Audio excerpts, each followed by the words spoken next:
उरांव समुदाय से आती हूँ। जो अभी सर ने अपनी बातों में उरांव की चर्चा की थी, मैं उरांव समुदाय से आती हूँ, झारखंड से हूँ।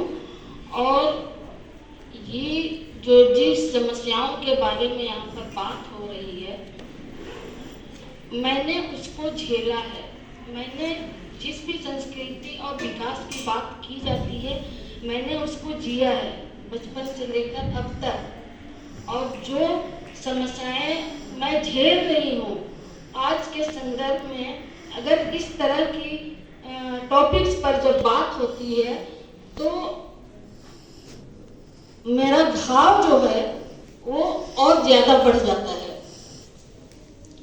क्योंकि हम देख रहे हैं कि ये जो व्यवस्था है हमारे लिए भारत सरकार में और संविधान में, आज संविधान दिवस की भी बात की जा रही है, लेकिन जो व्यवस्थाएं समाज के लिए किया गया है, विशेषकर हम जनजातियों के लिए, हम लोग जनजाति कहलाना पसंद नहीं करते हैं। हम सामूहिक रूप से आदिवासी हैं और हमारी अपनी अपनी अलग अलग पहचान है। मैं उरांव हूँ, मुंडा है, संथाल है, हो है, खड़िया है, जो झारखंड का मेजर ट्राइब कहलाते हैं ये सब। और सर जिसकी बात कर रहे थे, बैगा, असुर, बिरहोर, ये सब प्रिमिटिव ट्राइब है। वो हम जो भी कर रहे हैं वो उनसे भी नीचे स्तर में है, जो जंगलों में रहते हैं। और बिरहोर जो है खासकर बंदर का मांस खाते हैं, झोपड़ियों में रहते हैं। सरकारी इंदिरा आवास को उन्होंने देखा भी नहीं।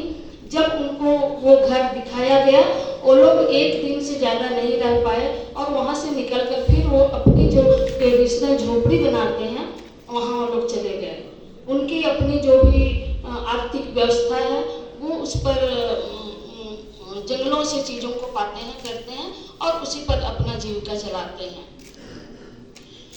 जब यहाँ पर ये एनएपी की बात हो रही है तो मैं ये कहना चाहती हूँ कि झारखंड में पहले तो आप यहाँ जितने भी लोग उपस्थित हैं, मैं आप लोगों को बता दूँ कि रांची विश्वविद्यालय में सबसे पहले 5 जनजातीय भाषा और 4 क्षेत्रीय भाषाओं की पढ़ाई 1980 में आरंभ की गई।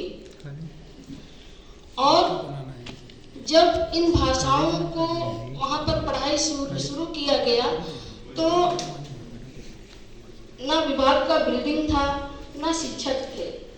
और डॉक्टर रामदयाल मुंडा जो थे, मुझे नहीं लगता कि कोई नहीं जानते होंगे उनको, जो एक आदिवासी मुंडा समुदाय के बहुत बड़े विद्वान थे, भाषाविद थे, संस्कृति कर्मी थे। उनका नाम जितना भी लिया जाए वो कम होगा। कम से कम आदिवासी समाज तो उनके लिए ऋणी है। जब विभाग की स्थापना हुई तब वो चिकागो यूनिवर्सिटी में भाषा विज्ञान का शिक्षक थे। जब विभाग खोला गया तो शिक्षक कहाँ से लाया जाए, तब उनको वहाँ से लाया गया और उनको डायरेक्टर का पद दिया गया। और यहाँ जितने भी हिंदी के शिक्षक थे और सूचना एवं जनसंपर्क विभाग में कुछ व्यक्ति थे जो अपनी अपनी मातृभाषाओं को जानते थे, उनको लाया गया प्राथमिक स्तर पर। मतलब कि पहली बार जब पीजी विभाग खुला, ये सारे बच्चों की पढ़ाई जो होती है 1 से पीजी क्लास से लेके ऊपर स्टेज बाय स्टेज चढ़ते हैं, लेकिन हमारी जो आदिवासी भाषाओं की पढ़ाई आरंभ की गई तो उसमें पीजी से आरंभ किया गया और शिक्षक बहाल किया गया जो जिस भाषा को जानते हैं। तो 4 क्षेत्रीय भाषा और 5 जनजातीय भाषाओं के लिए शिक्षकों की बहाली की गई। उसके बाद पढ़ाई चलता रहा। फिर यूजीसी नेट लिखने की बारी आई। हमारे यहाँ से कई बच्चे जो हैं वो यूजीसी नेट का परीक्षा पास करके बैठे हुए हैं। मैं खुद 94 बैच की JRF हूँ, लेकिन आज मैं घास छील रही हूँ। मतलब कि अगर यूजीसी जिस सब्जेक्ट को, विषय को मान्यता दे रही है, अगर वो भी स्टेट्स में अगर उसको लागू नहीं करा पाते हैं तो फिर ऐसी संस्थाओं का क्या काम है। एनईपी वहाँ पर कुछ कर ही नहीं पाता है। वो जो लिखा है कि जनजातीय भाषाओं को ये मिलना चाहिए, ये मिलना चाहिए, यहाँ पर टेक्निकल एजुकेशन देना चाहिए, ये हजारों चीज़ लिखे हुए हैं एनईपी में।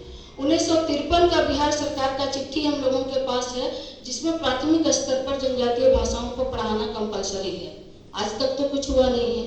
उसके बाद लगातार कई एक नियम बनते जा रहे हैं, को पढ़ाना है पढ़ाना है। जनजातीय भाषा विभाग जब खुला तो उसमें 3 भाषा ग्रुप की भाषाएं पढ़ाई जाती है।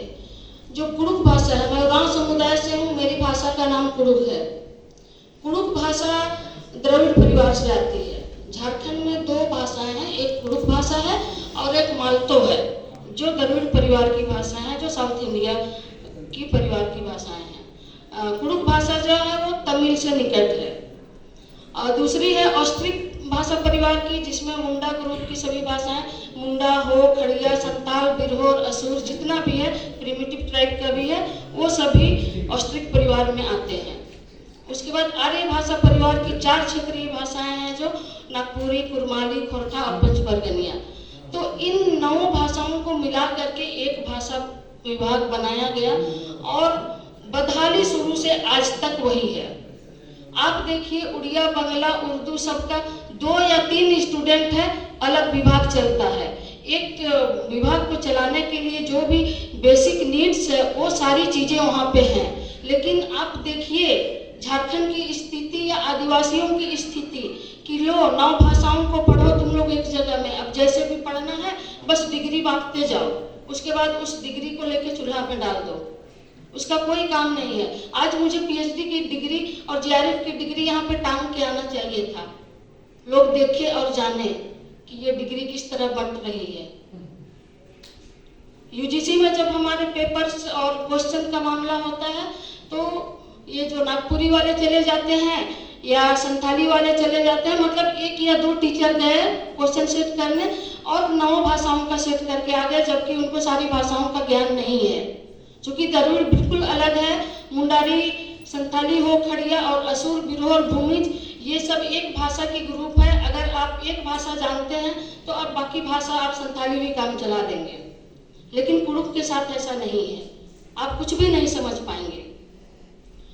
तो ये जो पढ़ाई जब होना शुरू हुआ, उसके बाद जब बहाली की बात हुई, 1980 में विभाग खुला है।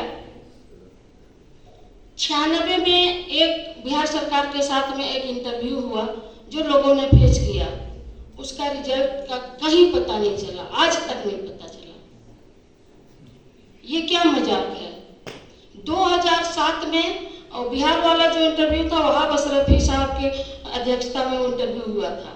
उसके बाद 2007 में पुनः फिर झारखंड सरकार ने क्या बोलते हैं इंटरव्यू लिया, आज तक उसका रिजल्ट नहीं आया है। 2018 में फिर एप्लीकेशन मांगे गए और उसमें सभी आदिवासी भाषाओं में एक भी एसटी सीट नहीं था, जिसमें उसमें भी हम लोग मार खाए। और जनरल मार्क्स में जो कटऑफ था वो ज़्यादा था, जिसकी वजह से हमारा नंबर या मेरे जैसे और भी लोग थे जो नहीं पहुंच पाए और आउट हो गए वहाँ से। तो 1996 और 2007 में तो हम एलिजिबल थे, उसका रिजल्ट कहाँ गया। वो सरकार क्या मजाक करती है, ऐसे सेमिनार करा के या एनएपी बना करके हम लोगों के साथ केवल खेला जाता है, हमारी भावनाओं के साथ। हम अपनी भाषा को, अपनी संस्कृति को, अपनी जीवन शैली को, अपनी आर्थिक और राजनीतिक सभी चीज हम जानते हैं।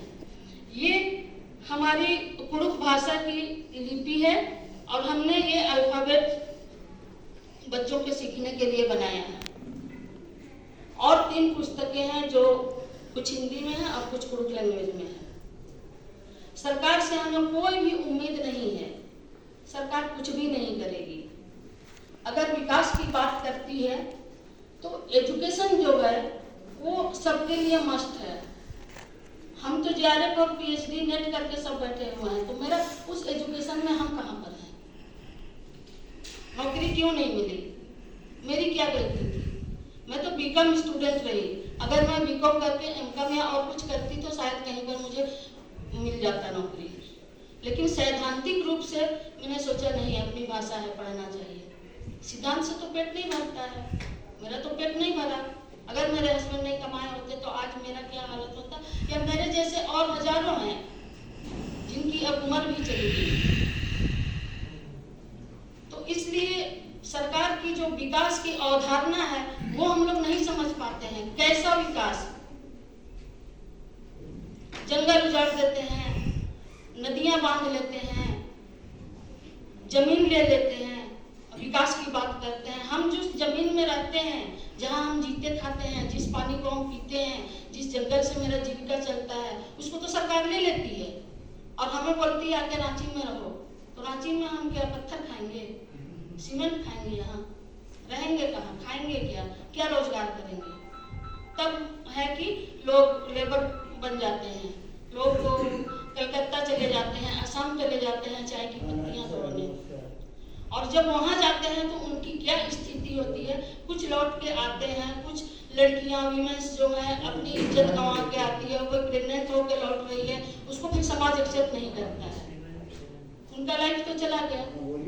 तो अब विकास के नाम पर सरकार हमें उजाड़ती है, तो हमारे लिए व्यवस्था क्या है? आप हमारे जमीन से हमें उठाए हैं तो हमें जमीन के बदले वही जमीन दीजिए, खेती लायक जमीन दीजिए। हमारा जीवन कृषि पर आधारित है, हम नौकरी नहीं करते हैं, हम बिजनेस नहीं करते हैं, हमें 4 का 8 नहीं लेना आता है, हमसे बिजनेस होगा ही नहीं। तो आप हमें जमीन दीजिए, जितना जमीन आप हमसे लिए हैं हमको वैसी ही खेती लायक जमीन दीजिए, हम उसमें कमा के खा लेंगे।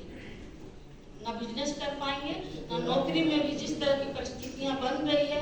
कुछ गिने चुने लोग हैं, उरांव अभी सर ने कहा था उरांव थोड़े एडवांस हैं, जरूर एडवांस हैं, लेकिन जो मानसिक स्थिति है वो वही है।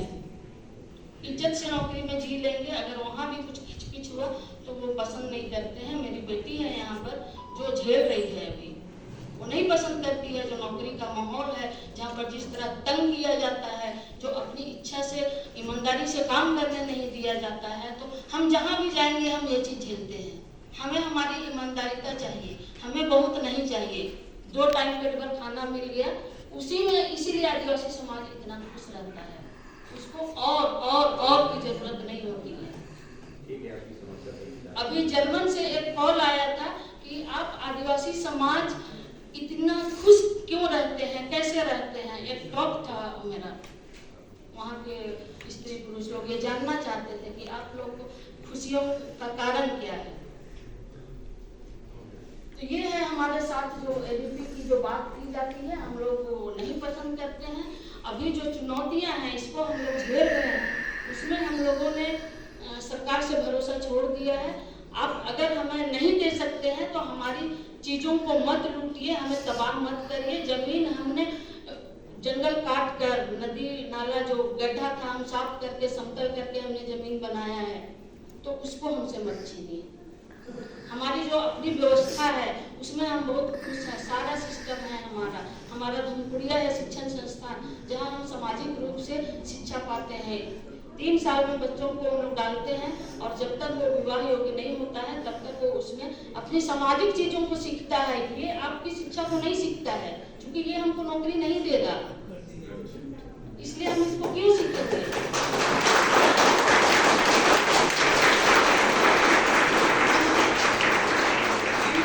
इन बच्चों को जब वो शाम के समय जब आते हैं, धुमकुड़िया जो शिक्षण संस्थान है वो हमारा गाँव लोगों का धुमकुड़िया कहलाता है। वो गांव के बीच में होता है और उसके साथ में अखड़ा होता है जो नृत्य का स्थल होता है। तो वो जो सांस्कृतिक रूप से जो भी सीखते हैं वो वहाँ पर सीखते हैं। तो बच्चे जब आते हैं वहाँ पर तो उनको सामाजिक चीजों को सिखाया जाता है, तौर तरीकों को सिखाया जाता है। और दिन में अगर फ्री होते हैं तो उनको जो हमारी जरूरत की चीजें, जो डिजिटल रूप में जिसकी जरूरत पड़ती है, हम उन चीजों को सिखाते हैं। जैसे हल बनाना हो गया, टोकरी बनाना हो गया, महिलाओं को चटाई बुनना सिखाता है, फिर ये आपको झाड़ू बनाना, इस तरह की जो अपने काम की चीजें जो है वो सब सिखाई जाती है। हम बहुत सी चीजें नहीं खरीदते हैं, हमारी गाँव की महिलाएं उन सब चीजों को स्वयं अपना जुगाड़ कर लेती है, जंगल में पहाड़ में घूमती है और अपना सामान जुगाड़ करती है। तो इन सब चीज़ों को हम वहाँ पे सीखते हैं।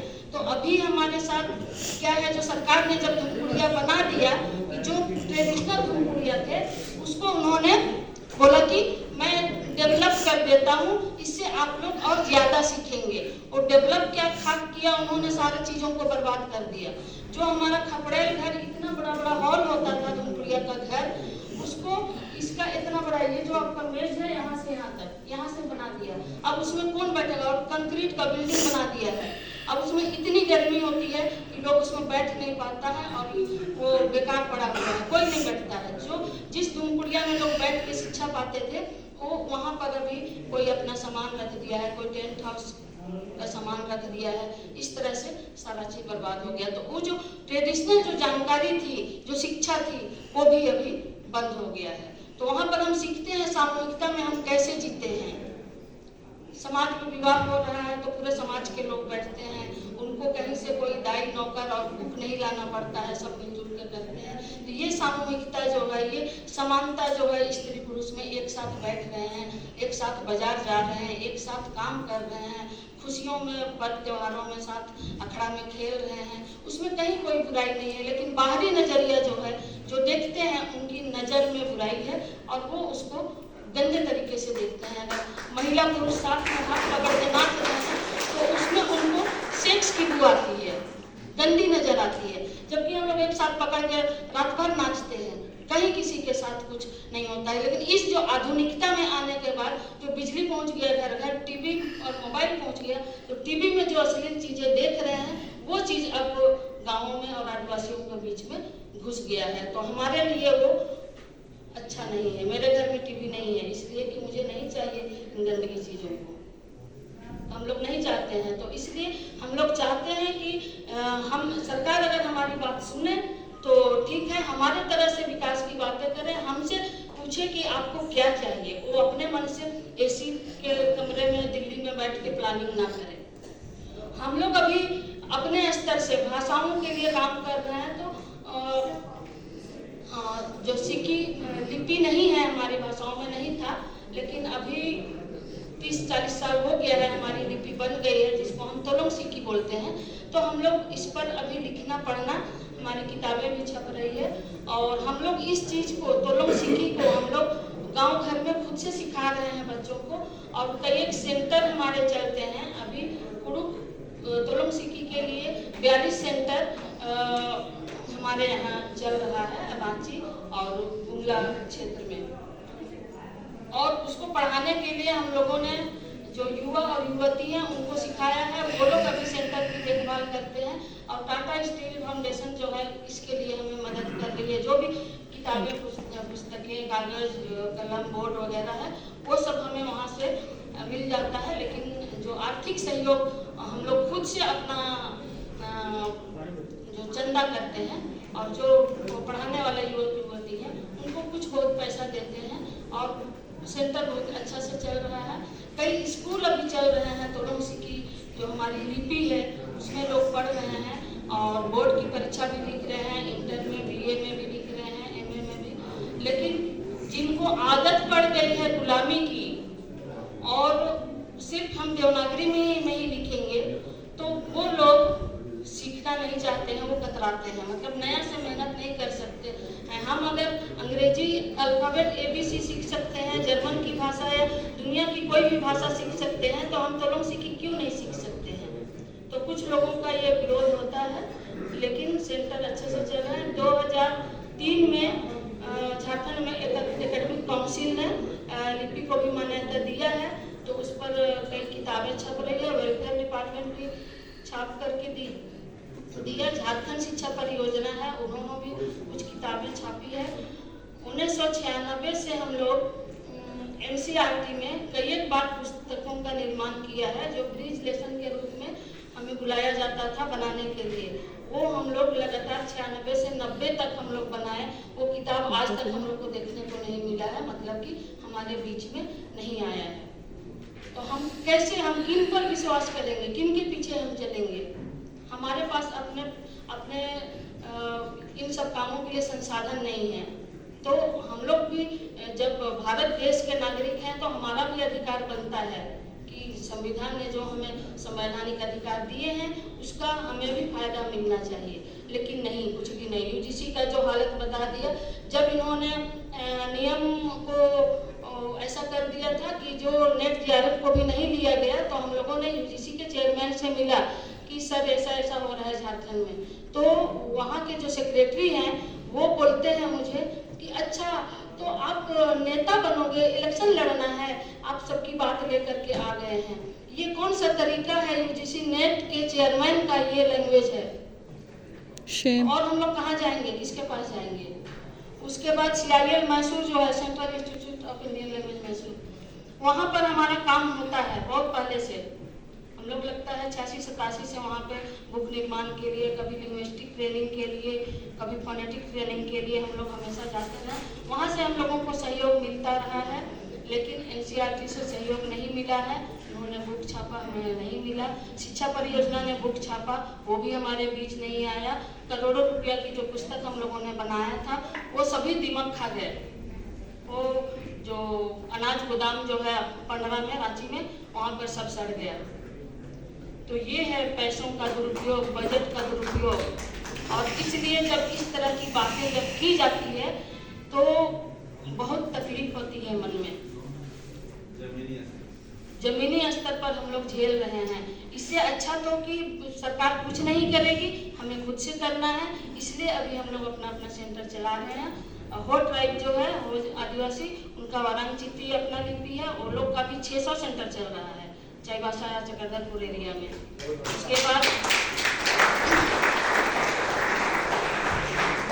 जो संताल ट्राइब है, वो तो जान रहे हैं आप लोग कि संताल ट्राइब का तो एक शेड्यूल में आ गया है, लेकिन वहाँ भी जाति के नाम पर उनकी भाषा को अपना लिया गया है।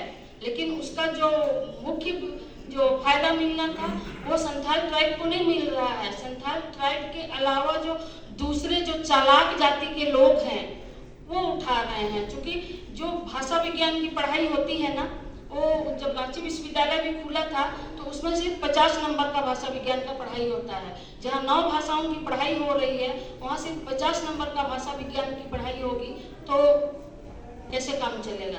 और ये जो 9 भाषाओं की पढ़ाई हो रही है 3 भाषा ग्रुप की, ये एक बहुत रिच आइडिया है और वो काम हो रहा है। और इस तरह से जो विदेशों से जो शोधार्थी हैं वो बहुत ज़्यादा यहाँ पे जनजातीय एवं क्षेत्रीय भाषा विभाग में पढ़ने आते हैं, रिसर्च करने आते हैं। अमेरिका से, जापान से बहुत ज़्यादा लोग आते हैं जो भाषा पर काम कर रहे हैं। वो लोग यहाँ से पढ़ के डिग्री लेकर जाते हैं, लेकिन जो स्थानीय लोग हैं उनके लिए यहाँ पे कुछ भी नहीं है। संथाली भाषा में क्या हुआ, एक शेड्यूल में आने के बाद जो भी लोग भाषा विज्ञान की पढ़ाई किए हुए हैं वो भाषा पर काम कर सकते हैं। तो जो भी नौकरियां मिली एक शेड्यूल में आने के बाद, वो सारे नौकरी पाने वाले 2, 4, 5 संथाल होंगे। बाकी सारा बेनिफिट जो है, जो भाषा विज्ञान पर टेक्निकल काम हो रहा है, वो सब सारे दूसरे लोग हैं।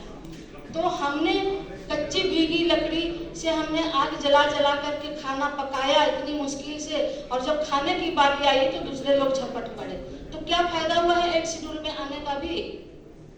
तो हम नहीं चाहते हैं कि कुरुख भाषा एक शेड्यूल में आए, क्योंकि फिर वही बात होगी, झपटने वाले झपट के ले लेंगे और हम बस वही ताकते रह जाएंगे। समय की कमी है, बोलना और कुछ भी था, लेकिन शायद फिर कभी मौका मिले। बहुत बढ़िया।